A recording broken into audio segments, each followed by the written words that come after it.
Well, good morning, U.S. history class. We're going to cover World War One, and I sent you a copy of the outline, and we'll fill that out as we go. And I have some slides for a presentation.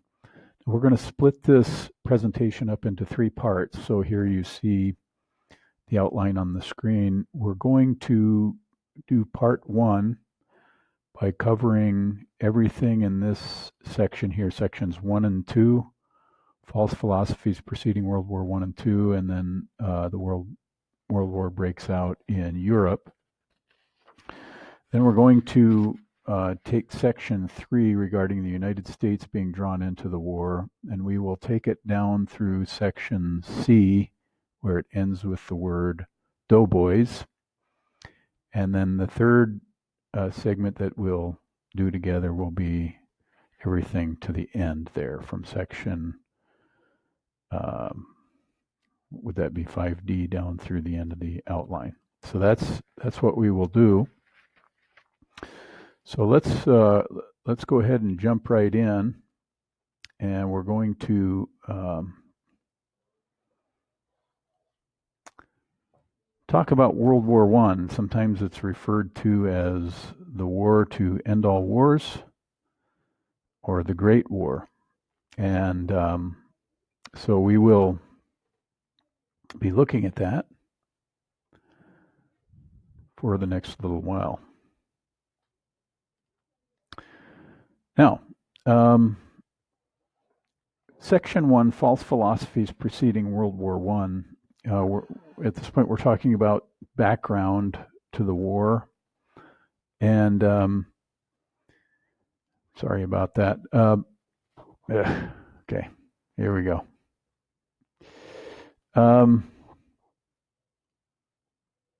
We'll get going here in a moment. Okay. The Age of Enlightenment, Age of Revolution, Age of Progress. Now these are, it's in some ways hard to define why certain things occur in history, at least humanly speaking, in terms of a background. As we've said before, nothing happens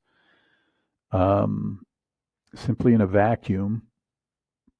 Certainly the Enlightenment changed the way people thought about the world.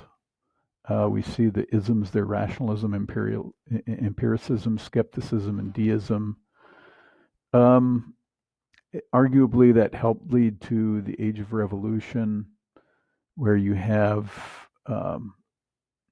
in a sense, a liberalizing of perspectives regarding the monarchies, the loosening of the grip of monarchies on governments, people having more of a say in government, and this creating issues such as the French Revolution, for example. And then the Age of Progress, where we saw the Industrial Revolution, a tremendous advancement in various technologies, and so forth. Now, what is this having to do with World War I? Well, World War I occurred during a stage in history when the various ideologies, technology, everything came together to produce this tremendously huge conflict. Nothing the world had seen could compare to the First World War when it broke out. The number of people killed, it's referred to as the war to end all wars because people did not think it could be topped in terms of its just the horrific number of losses, the damages caused to, and dislocation to the lives of people, damage to property, and so forth. Now, more immediate causes in Section 2 for the war to break out in Europe, you have German nationalism and the military buildup. Germany became a singular nation in 1871 on the heels of their victory in the Franco-Prussian War. And this led over the next several decades to the creation of what we call entangling alliances, whereby the Central Power Alliance, or the Triple Alliance as it was called, Germany, Austria, Hungary, and Italy, became allies, and then the so-called Triple Entente, which was comprised of Great Britain, France, and Russia, the so-called Allies. And then also into the mix, you have the rivalry in the Balkans region, in which there were various conflicting interests, ethnic groups, an area of great tension historically, to be sure. Now, the war began as a result of the assassination, we'll back up here a little bit, of Archduke Francis Ferdinand of Austria and his wife, June 28th, 1914. Austria declared war on Serbia a month later, and then other nations would soon follow due to the entangling alliances over the next week or so after July 28th. Now, the assassination was a big deal. The Archduke was heir to the throne of the Austro-Hungarian Empire, and I've sometimes used this analogy: if the Prince of Wales, the heir to the throne in England, were to go to, say, Ireland, a place where there has been a lot of conflict historically, and he were assassinated by, say, the members of the Irish Republican Army or something like that, you can imagine that this would create tremendous tension between those countries. And in this case, you had the Archduke going into Serbia, where there was a lot of anti-Austrian sentiment, and there was a plot to kill the Archduke, and they were successful. Now, you see the Archduke and his wife here, sitting in an open car. There's a photograph on the left, and the picture on the right depicts the actual assassination. Apparently, he changed headgear. Just going to read this quote. This comes from Britannica.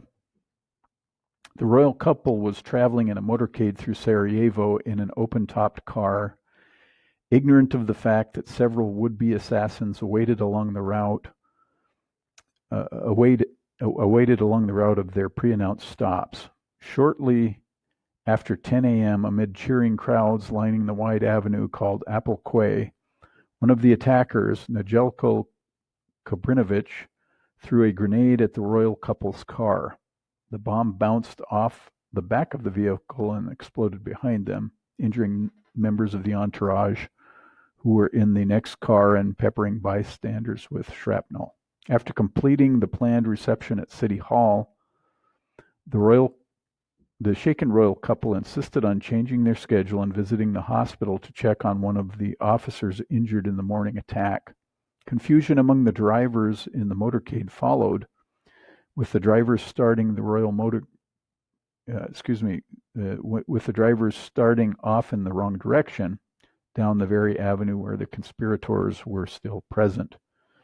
When the royal motorcade entered a side street and stopped to turn around, a compatriot of Kobrinovic, 19-year-old Gavrilo Princip, seized his opportunity. Approaching the royal couple's open car, he shot both Franz Ferdinand and Sophie with a Browning pistol. Sophie was Franz's wife. The driver of the couple's car then sped off for medical help. Sophie died en route, and Franz Ferdinand died shortly after. Princip tried to shoot himself, but was apprehended by bystanders. All of the conspirators were eventually found and arrested. Exempted from the death penalty because of his young age, Princip was sentenced to 20 years in prison, where he died from tuberculosis in 1918.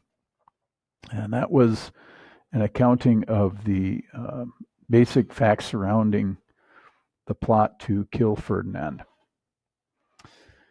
In the next presentation, we're going to look at the United States being drawn into the war, and so we will pick up with there next time.